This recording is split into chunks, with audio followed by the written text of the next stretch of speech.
Congress war room కేసులో Congress senior నేత మల్లు రవికి మరోసారి నోటీసులు ఇచ్చారు పోలీసులు. సికింద్రాబాద్ మార్కెట్ పీసీఎస్లో బీఆర్ఎస్ నేత ఫిర్యాదు చేశారు. కేసీఆర్ కేటీఆర్ కవితపై పోస్టు పెట్టారని కంప్లైంట్ ఇచ్చారు. దీంతో కేసు నమోదు చేసిన సికింద్రాబాద్ మార్కెట్ పోలీసులు గాంధీ భవన్లో మల్లు రవికి నోటీసులు జారీ చేశారు. ఈ నెల 8న విచారణకు హాజరు కావాలని నోటీసులో పేర్కొన్నారు. పోలీసులు నోటీసులు అందుకున్న మల్లు రవి విచారణకు హాజరవుతామంటూ తెలిపారు. సైబర్ క్రైమ్ పోలీసులు వచ్చి అక్కడ పనిచేస్తున్న వాళ్ళ దగ్గర సెల్ ఫోన్లు, అదే రకంగా కంప్యూటర్ డిస్కులు, ఒక 3-4 మీద కేసు కూడా పెట్టడం జరిగింది. ఆ రోజు వార్ రూమ్ ఇన్ఛార్జిగా నేను కూడా అక్కడికి వెళ్ళాను. ఏదైనా ఉంటే ప్రశ్నలు అడిగి తెలుసుకోగలిగితే తప్ప నా దగ్గర ఉన్నటువంటి కంప్యూటర్ డిస్కులు, సెల్ ఫోన్లు తీసుకుని పోవటం వల్ల కాంగ్రెస్ పార్టీ కోసం పనిచేస్తున్నటువంటి ఈ ఆఫీసులో ఉన్నటువంటి ఇన్ఫర్మేషన్ అంతా మా ప్రతిపక్ష పార్టీగా ఉన్న బీఆర్ఎస్ పార్టీకి చేరిపోతుందని, దానివల్ల మా సర్వే రిపోర్ట్స్ కానీ కాంగ్రెస్ పార్టీ పనిచేసే విధానం కానీ మా లీడర్స్ గురించి ప్రతి అసెంబ్లీలో ఉన్న ఇన్ఫర్మేషన్ కానీ ఇదంతా మీరు తీసుకొని పోతున్నారని ఆ రోజు మాట్లాడుతున్నారు.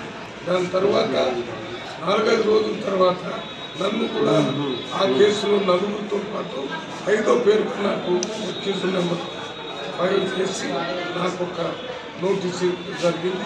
దాని మీద సైబర్ క్రైమ్ ఆఫీస్కి వెళ్ళి నేను చేశాను. కాంగ్రెస్ వార్ రూమ్ కేసులో కాంగ్రెస్ సీనియర్ నేత మల్లు రవికి నోటీసులు జారీ చేశారు పోలీసులు. సికింద్రాబాద్ మార్కెట్ పిఎస్లో బీఆర్ఎస్ నేత ఫిర్యాదు చేశారు. కేసీఆర్ కేటీఆర్ కవితపై పోస్టులు పెట్టారని కంప్లైంట్ ఇచ్చారు. దీంతో కేసు నమోదు చేసిన సికింద్రాబాద్ మార్కెట్ పోలీసులు మల్లు రవికి నోటీసులు జారీ చేశారు. ఇదే అంశానికి సంబంధించి మరింత సమాచారం మా ప్రతినిధి నాగేంద్ర అందిస్తారు. నాగేంద్ర.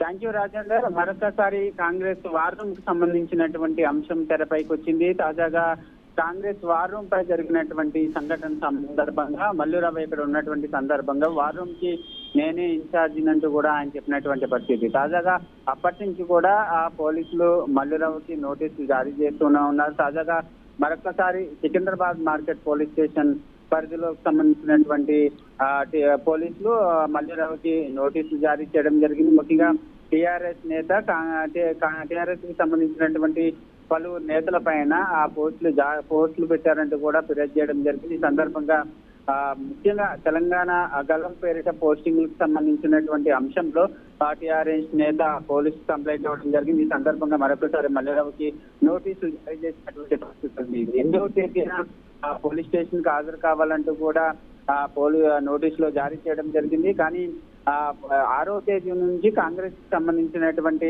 పాదయాత్ర ఉంది కాబట్టి నేను 8వ తేదీ లోపే నేను హాజరవుతానంటూ కూడా మల్లురవి చెప్తున్నటువంటి పరిస్థితి. ముఖ్యంగా కావాలనే టీఆర్ఎస్ ప్రభుత్వం కాంగ్రెస్ నాయకుల పైన అక్రమంగా కేసులు పైన ఇస్తున్నారంటూ కూడా మల్లురవి ఆరోపించినటువంటి పరిస్థితి. ముఖ్యంగా ఏ పార్టీ మీద కూడా వ్యక్తిగతంగా పోస్టులు పెట్టమని కాంగ్రెస్ పార్టీ కానీ ఆ నేతలు కానీ ఎవరు కూడా వ్యక్తిగతంగా పోస్టులు పెట్టారంటూ కూడా ఈ సందర్భంగా ఆయన చెప్పినటువంటి పరిస్థితి. ముఖ్యంగా అసత్య ప్రచారాలను మేము తిప్పికొడతామంటూ కూడా ఆయన చెప్పడం జరిగింది. ముఖ్యంగా 8వ తారీఖు లోపు హాజరవ్వాలంటూ కూడా పోలీసులు ఇచ్చినటువంటి నోటీసులకు ఆయన మాట్లాడుతూ 8వ తేదీ లోపే నేను నోటీసులు ఇచ్చినటువంటి సందర్భంగా హాజరవుతానంటూ కూడా మల్లు రవి చెప్పినటువంటి పరిస్థితి అయితే ఉంది. రజన్.